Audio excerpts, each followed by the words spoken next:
There are a couple more things that show up on the PTCE every now and then. A gallon. A gallon is 3,785 ml. But if you forget this number, a gallon is about 4 liters. That's how the quart came about. There are 4 quarts in a gallon. Are you following? So a gallon shows up every now and then in the PTCE. Cup, a pint, and a glass shows up.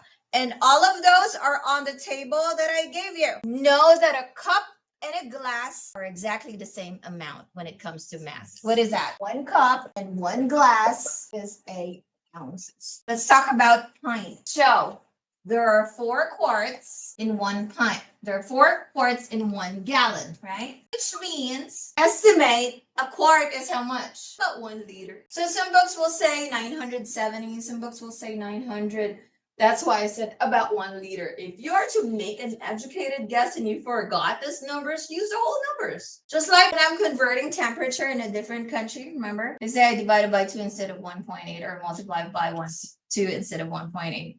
I'm getting close to how it feels, right? Okay. So this is how I make educated guess on tests. A gallon has 4 quarts. I know that a gallon has about 4 liters if you forget 3,785 ml. So if a gallon has 4 quarts, a quart is about 1 liter. So it's 900 something ml. Okay. Some books will say this exact amount. Some books will say 973. Some will say 980. Okay. This. But what about a pint? What's your equivalent from pint to gallon or pint to quart? In your table that I gave you. Because every now and then this shows up on the PTCE.